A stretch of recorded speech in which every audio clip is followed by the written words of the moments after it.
Historically, science and religion were never enemies. They were great partners. The earliest universities grew out of religious institutions. And some of the foremost thinkers in science, like Newton, Pascal, Kepler, were deeply religious people who actually saw science as a way of understanding the divine. But over time, something changed. During the Enlightenment, thinkers like René Descartes made a separation. On the one hand, there was science, which could study the material world, and on the other hand, there was spirituality or religion, which could study issues of meaning and faith. Over the centuries, those two domains have drifted apart. Interestingly, in healthcare, there's been an even stronger historical connection between religion and care and science, which has persisted even after post-Enlightenment. Many of the early hospitals here in the United States were formed in religious institutions, and even today, Catholic hospitals are abundant. Care for the sick has traditionally involved both spiritual and scientific aspects of care. But as modern medicine has developed, those two have become increasingly separated, with some notable exceptions. Now, mental health developed at a very particular point in human history. Many people forget that the field of mental health is only about 100 years old. Psychiatry, psychology came from the work of Freud, which was the early 20th century. At that time, it was peak separation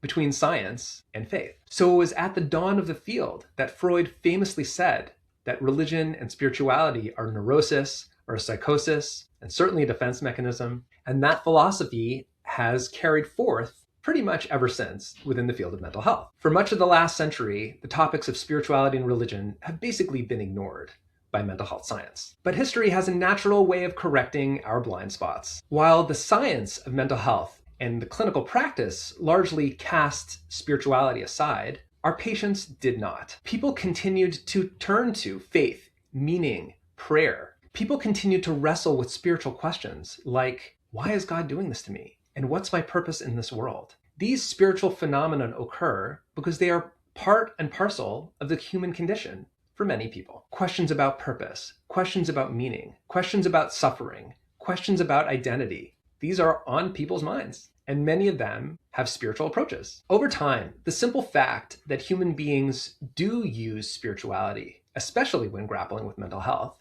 has been of interest to many scientists and to many clinicians in the mental health sciences. Because after all, if spirituality plays such a central role to help people to cope with the stress, how can we ignore it? Spirituality is part of the human experience. And ignoring that simple fact is not scientific. We cannot understand our patients wholly without tools to measure and to assess and address their spiritual and religious lives. For many people who come for psychiatric treatment, their spiritual identity, their spiritual community, their spiritual beliefs and practices, they shape the way that they deal with those symptoms. They can be resources and they can be stressors. And we have to deal with that. Many of my colleagues would say the people we treat are not only psychological beings, they are also spiritual beings. Over the past 2 decades, something important has shifted in the field. Instead of assuming that religion is pathological, like Freud did, people have been studying this topic empirically and using clinical science to address it in the practice of psychiatry and psychology.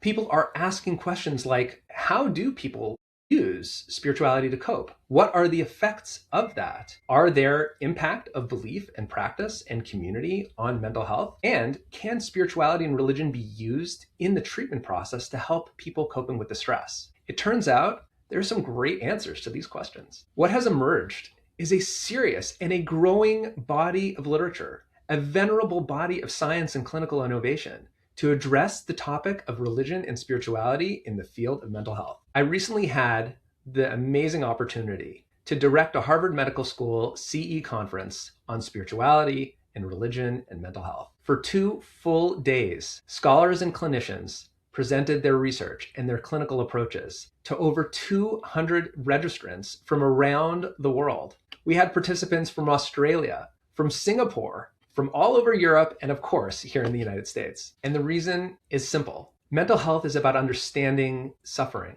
and helping people to flourish. And spirituality is part of both for many people. And spiritual traditions can help us to understand questions of meaning and faith and purpose and challenge and struggle and suffering, things that are on the minds of many individuals who come for mental health treatment. For too long, conversations about spirituality and mental health have been held separately. If our field wants to understand the full gamut of human experience, if our field wants to really probe the depths of suffering and give people hope and meaning and connection to face the challenges of the modern day, then we need to have more conversations and more conferences on this topic. Because bringing spirituality and science back into communication, it's not just intellectually honest. It's actually part of dealing with the mental health crisis. Thank you very much.